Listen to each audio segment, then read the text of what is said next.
কোনো বিদেশি শক্তির চাপে জাতীয় পার্টি নির্বাচনে গেছে সেটা জাতীয় পার্টি বলতে পারবে বলে মন্তব্য করেছেন আওয়ামী লীগ সাধারণ সম্পাদক ওবায়দুল কাদের। তবে আওয়ামী লীগ নির্বাচন নিয়ে কোনো চাপ অনুভব করেনি বলেও জানান তিনি। বঙ্গবন্ধু দ্বিতীয় পুত্র শেখ জামালের জন্মদিন উপলক্ষে তার কবরে শ্রদ্ধা জানানোর শেষে সাংবাদিকদের প্রশ্নের জবাবে কাদের এসব কথা বলেন। নজরানা চৌধুরীর রিপোর্ট। বিকাশে কম খরচে ক্যাশ আউটের লিমিট বেড়ে 50,000, প্রিয় এজেন্টও 2টা। শেখ জামাল জাতির পিতা বঙ্গবন্ধু শেখ মুজিবুর রহমানের দ্বিতীয় পুত্র শেখ জামাল 1954 সালের 28 এপ্রিল জন্মগ্রহণ করেন তিনি। শেখ জামালের 71তম জন্মদিন উপলক্ষে বনানী কবরস্থানে তার কবরে আওয়ামী লীগের পক্ষ থেকে শ্রদ্ধা জানান সাধারণ সম্পাদক ওবায়দুল কাদের। এ সময় কাদের বলেন, জন্মদিনে আনন্দ থাকার কথা থাকলেও তারা দুঃখ আর শোক নিয়েই শেখ জামালের কবরে শ্রদ্ধা জানাতে এসেছেন। 75-এর 15ই আগস্ট যে হত্যার রাজনীতি শুরু হয়েছিল, শেখ হাসিনা দেশে এসে সেই সংস্কৃতি পরিবর্তন করেছেন বলেও মন্তব্য করেন তিনি। বিকাশে কম খরচে ক্যাশ আউটের লিমিট বেড়ে 50,000, প্রিয় এজেন্টও 2টা।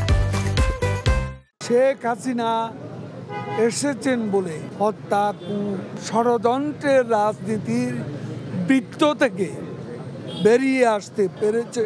গণতান্ত্রিক সরকারে ধারাবাহিকতা থাকলে দেশের stability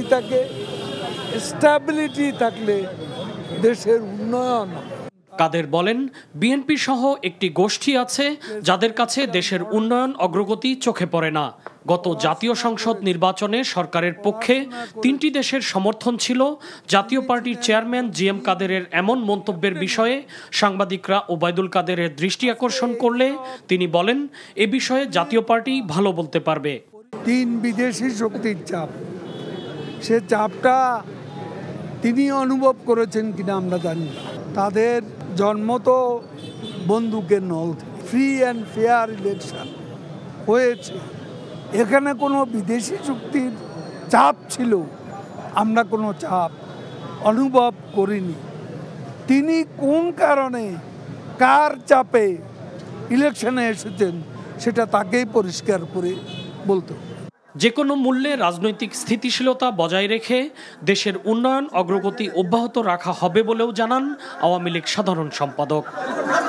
নজরানা Chowdhury, NTV news, Dhaka.